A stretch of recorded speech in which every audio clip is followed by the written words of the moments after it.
Today we are going to meet with Gabor. Gabor is a tour guide specialized in Budapest historical and architectural tours. He is also a musician and the organizer of open mics events in Budapest. His knowledge is pretty wide and he can look at Budapest from different angles to give a real Budapest experience to us.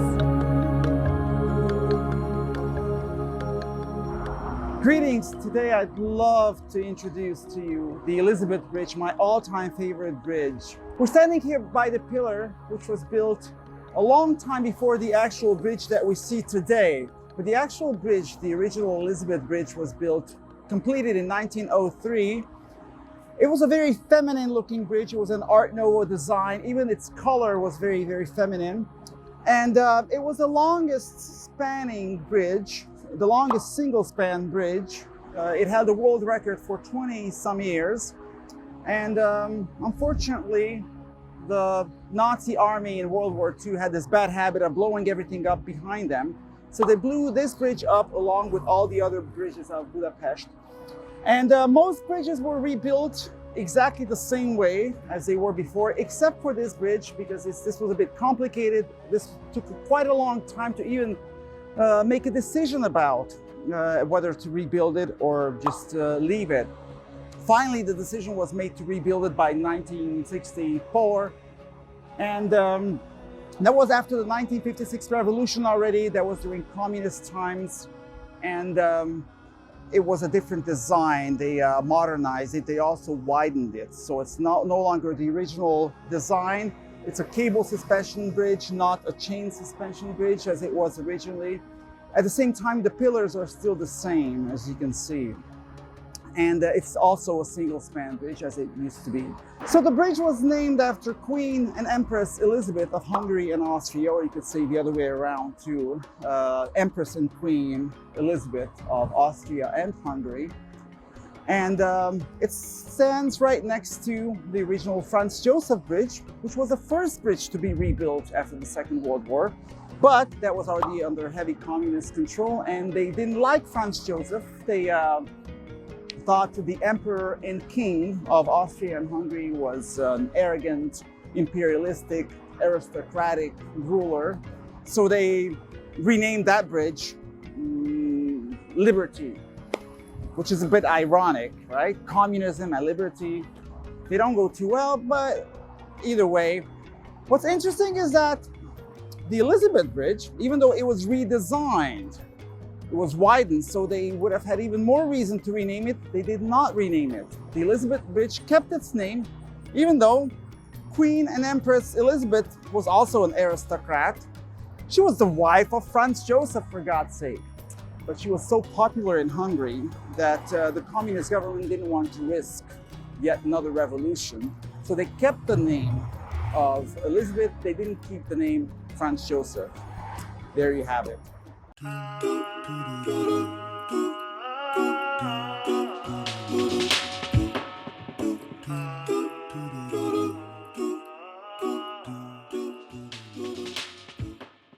We have an interesting tree here that I'd like to point out.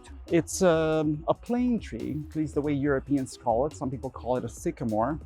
And you can look back from original photographs how this tree has survived the 20th century. It was a young tree back when the original bridge was inaugurated. And the tree stood here. It survived world wars, revolutions, governments coming and going, and even bridges being built and destroyed behind it.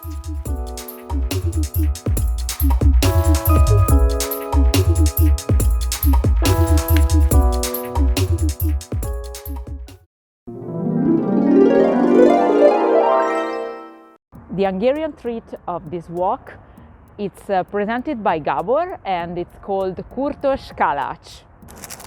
Not everybody knows that chimney cakes are a lot more Hungarian than Czech. But if you've been to both Prague and Budapest, then you've probably noticed more chimney cake stands in Prague than in Budapest. In any event, they're actually a Transylvanian specialty. They're from the Hungarian part of Transylvania, actually quite a distance from today's Hungary.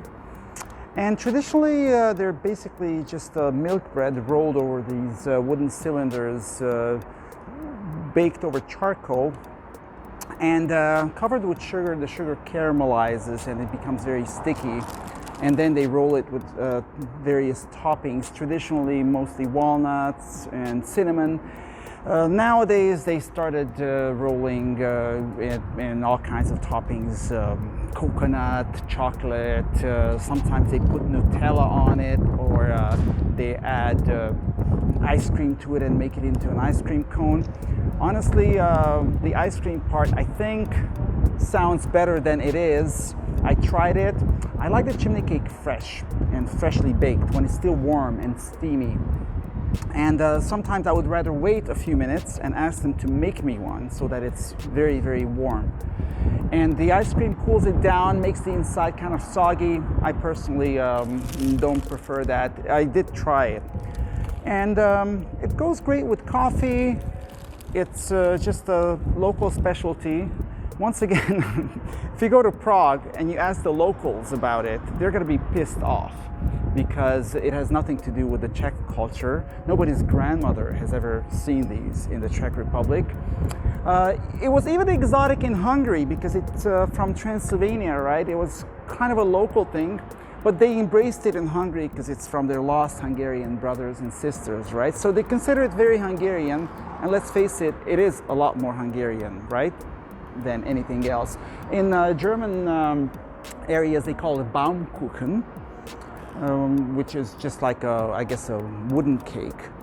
And in the Czech Republic, they call it trdelník, which makes zero sense. At least the chimney aspect or the wooden aspect does make some sense because it does look like a chimney, doesn't it?